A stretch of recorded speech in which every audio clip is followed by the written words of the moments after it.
Willkommen bei DBIS, dem Datenbank-Infosystem.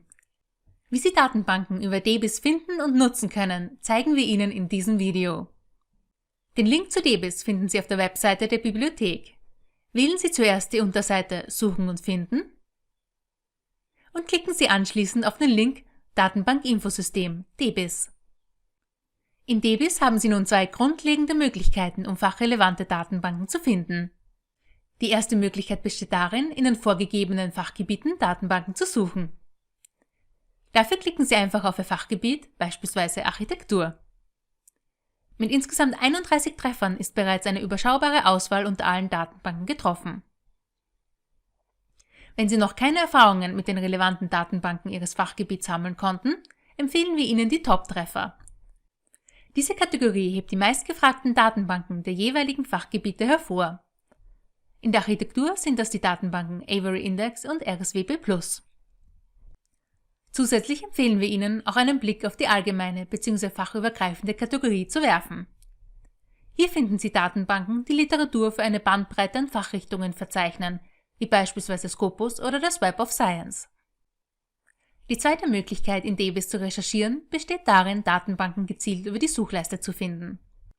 Falls Sie bereits wissen, welche Datenbank Sie suchen, können Sie mit deren Namen selbstverständlich ganz einfach eine Suche starten. Sie können aber auch mit einer thematischen Suche passende Datenbanken finden. Wenn Sie beispielsweise Datenbanken zum Thema Verkehrswesen suchen, geben Sie diesen Begriff einfach in die Suchleiste ein. In unserem Beispiel finden Sie zwei Datenbanken. Darunter die RVS, eine wichtige Datenbank für Straßenwesen in den Bauingenieurswissenschaften. Wenn Sie nun eine für Sie relevante Datenbank gefunden haben, beachten Sie bitte die Ampelkennzeichnung der Datenbank. Die Ampelkennzeichnung verrät Ihnen, wie Sie auf die Datenbank zugreifen können. Ist die Datenbank grün gekennzeichnet, ist sie jederzeit frei im Internet verfügbar. Ist die Datenbank gelb gekennzeichnet, hat die Bibliothek die Datenbank für Sie lizenziert.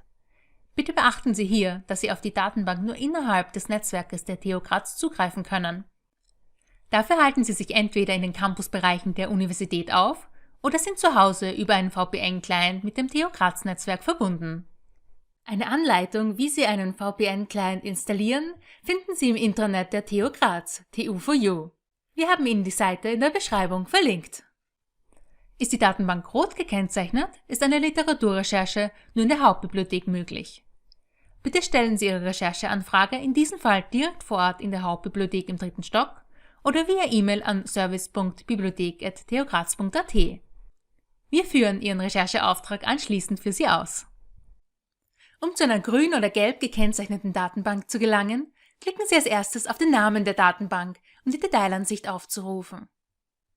In der Detailansicht sehen Sie einen Überblick über den Inhalt der Datenbank, wie beispielsweise auf welche Fachbereiche sie sich spezialisiert, welche Art von Dokumenten und Referenzen enthalten sind und ob Sie darin zum Beispiel auch graue Literatur finden. Auch Alternativtitel sind darin verzeichnet, wenn die Datenbank beispielsweise ursprünglich unter einem anderen Namen geführt wurde. Bei der RSWP Plus sind das die RSWB und ICONDA, die zu RSWP Plus zusammengefasst wurden. Auch der Anbieter der Datenbank ist in der Detailansicht verzeichnet. Um nun zur Datenbank selbst zu gelangen, klicken Sie auf den Link unter Recherche starten. Sie werden anschließend zur Datenbank weitergeleitet. Das war's auch schon. Viel Erfolg bei Ihrer Recherche!